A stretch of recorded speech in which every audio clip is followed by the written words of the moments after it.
Hi, it's Car from Enchanted Vines, and I wanted to go over some of my must-have tools.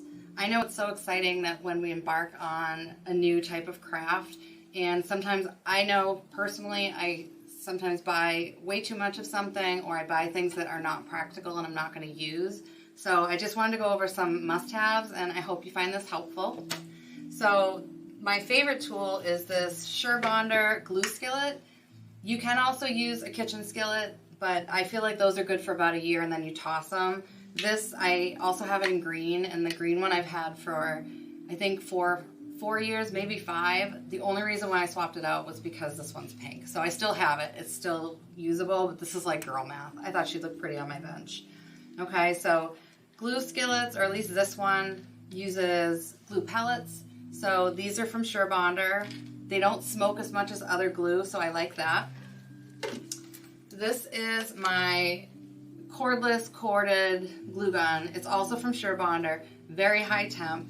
And what I like about this is that it charges on the stand, and then you can take it off and basically, you know, go over to your easel or wherever you're working on your wreath and glue things, okay? So typically I can get about a full glue stick through here before it needs to sit on the charger, and it charges really fast. I mean, we're talking like giving it 30 seconds or something just to heat up enough to get the next glue stick going. But this is amazing. Same thing, you know, when thinking about the glue pot, is it's like hands-free. Instead of having to, you know, keep doing everything, you know, if you're grabbing a glue gun and not, this, you're just dipping things in and going. So it's a very quick designing tool.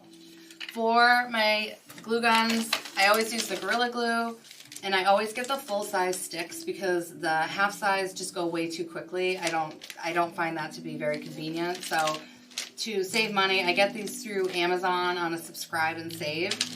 Okay. This is my steamer.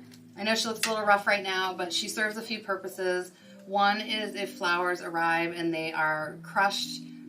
You'll see some tutorials where there are certain flowers that need a lot of work before you can actually use them. So steaming them is a great way of getting them to the appropriate shape, the appropriate bloom. In addition, if you have ribbon that's wrinkled, or if you have a wreath that hasn't sold, you know, in say a year, you know, I have wreaths, I bag them up. So when they come out, they might need to be steamed, you know, just to freshen them up. Also, for anything before it leaves, I do the Krylon UV spray, and this is maybe $12 at Michael's before a coupon. You just spray this like 30 seconds on the end of every design that you do. You can spray the ribbon, the florals, the grapevine itself, but this is gonna really help your designs last, and your customers are really gonna appreciate it, and it builds trust. Okay, so it's a very quick and easy step. You definitely need sharp shears. I always like them to be pretty. These are from Amazon, but I also have some cute pairs from Target.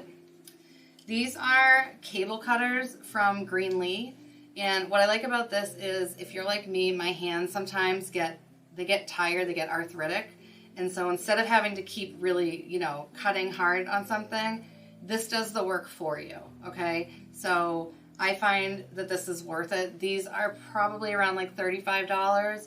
I have a second pair that I've had for at least 5 years, maybe even the whole 6 since I started, and they're still good, but I wanted ones that are nice and crisp, so I just got some new ones. Floral wire, I go with 22 gauge. Some people use different ones. This one to me is thick enough, but not so thick that, again, it's not malleable and I don't have to work it very much. If you're going to be doing any artificial floral arrangements, you'll be using that dry foam, or at least that's what I use. So for that, this, I know it looks silly, but this is a foam cutter. I mean, I think it's like $6, but it works really well. It still makes that awful noise. So they need to find an answer for that. And then just having tools to measure.